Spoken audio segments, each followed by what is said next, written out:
Hey guys, Professor Bill, Comic Book University. Conan, Battle for the Serpent Crown, issue number 2. A little bit of course correction. I indicated that it was Deadly Nightshade who was helping out Conan. Apparently it's Nyla Skin from way back in the day in Daredevil.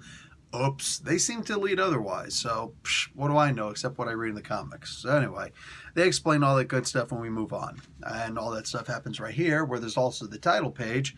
Let me explain to you who made this comic book, then we'll talk about the book itself. And it's actually a really good issue. All right, Saladin Ahmed is the writer, Luke Ross on art, Nolan Woodard on colors, VC's Travis Lanham on letters, Muhammad Asrar and Marcio Menez on covers, and some variant covers out there. Okay. And apparently the events of this story take place before Ghost Rider issue number 1. I guess that's important to know since we have a whole lot of Mephisto in here because the Hotel Inferno. Yeah, there's that. So anyway, this takes off immediately from the final panel of the previous issue where Conan and Nyla Skin now are face to face with Felicia Hardy, the Black Cat. And she's like, I got your emeralds, I got your ring, I'm out, peace. And they try to track her and whatnot. It works, but there's a bunch of stepping on hands and kicking in faces, and Conan killing people with his sword. I'm saying we don't get a whole lot of killing in the comics, so this is, I don't know, refreshing to see some death? I don't know what to tell you. But it's a comic book, so they won't stay dead anyway, right? We can go by that rule. Maybe they're somehow mutants and they're going to be brought back like immediately or a week later. So anyway, yeah, lots of that. So the story just literally keeps on going, and all throughout Las Vegas, they wind up running into this crazy cast of characters. At one point, this happens. Yeah, Scarlet Spider shows up. I'm like, wait, what? And Conan has to fight the Scarlet Spider. Dude, Saladin is having some fun with this, man. That's for sure. So we do get a whole lot of, well, actually we get a little bit, of Mephisto talking about the plans that he's got, and he doesn't want anybody messing up those plans.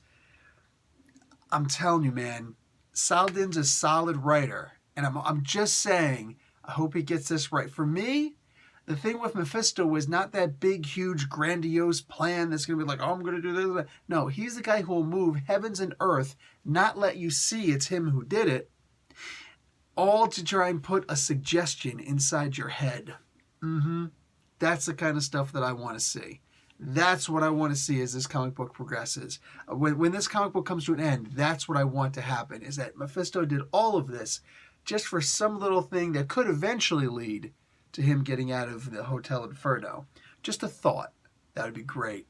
Anyway, I am not going to tell you where they end up at the end of this. I am about to show you the cover for the next issue, though. Oh, yeah. That's a fight I'm really looking forward to seeing. I'm just saying. So, boom. Conan versus Black Panther, the next issue. Oh, yeah. Now, I do have a comment to make about the art in this book.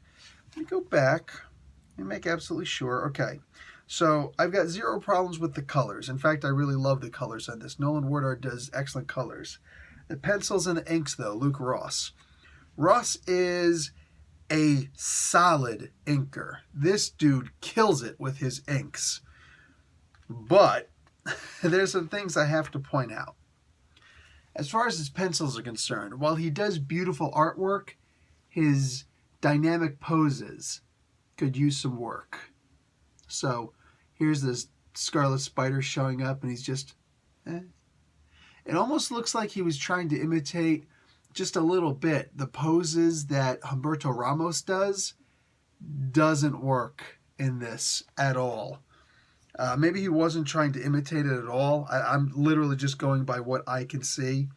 Yeah, it really just doesn't work. There's more parts with the art in here.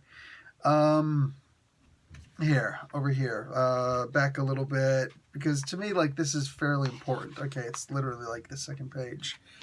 So, while Conan and Nyla are distracted, some dudes walk in and they shoot Conan in the arm. That is not inspiring at all. Like, the guys behind him are just like, oh, we're getting in, we're getting our guns ready, and only the guy in the front is ready to actually shoot. And he just fires one off, and it's like, were you aiming for his arm? And Conan's just like, oh, yeah, that happened. Oh, no, what do I do now? Like, all of it. It's very uninspiring, the art here. Here, I want to show you the part where he's holding on to the, let's see.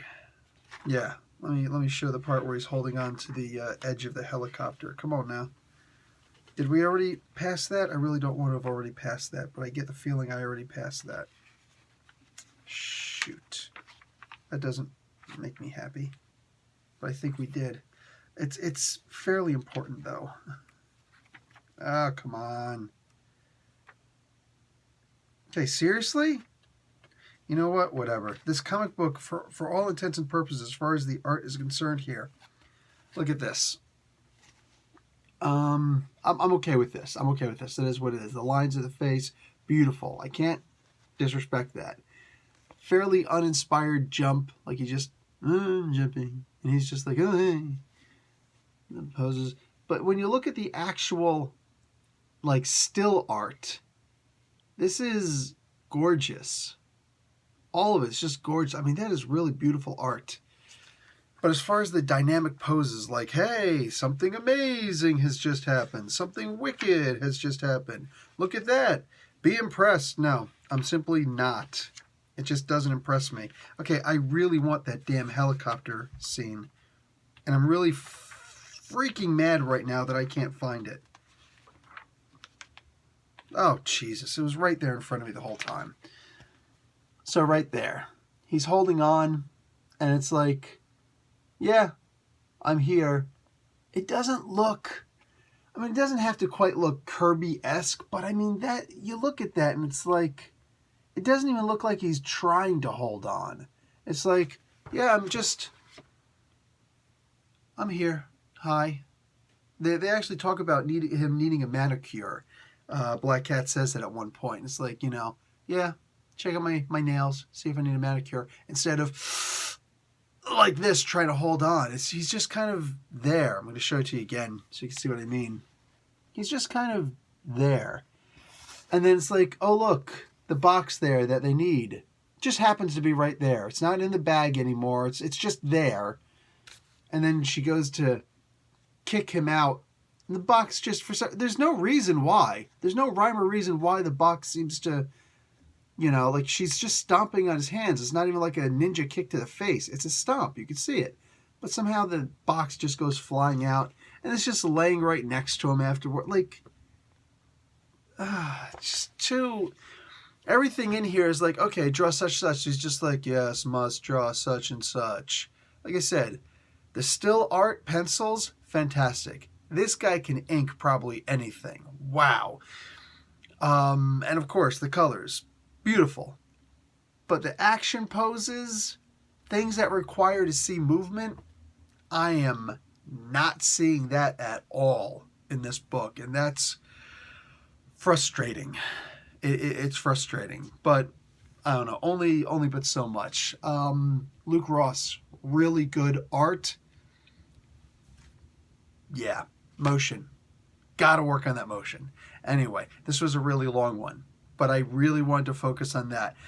The comic book would have flowed a lot better, would have felt a lot better with all the action that's in this, all the great things that were supposed to happen in this comic book.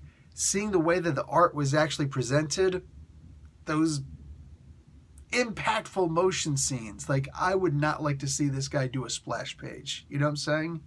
Anyway, that's pretty much going to be it for me, guys. Otherwise, enjoyable book. Just, yeah, that with the art. Okay, and I'm out. Professor Bill, Comic Book University. Class dismissed.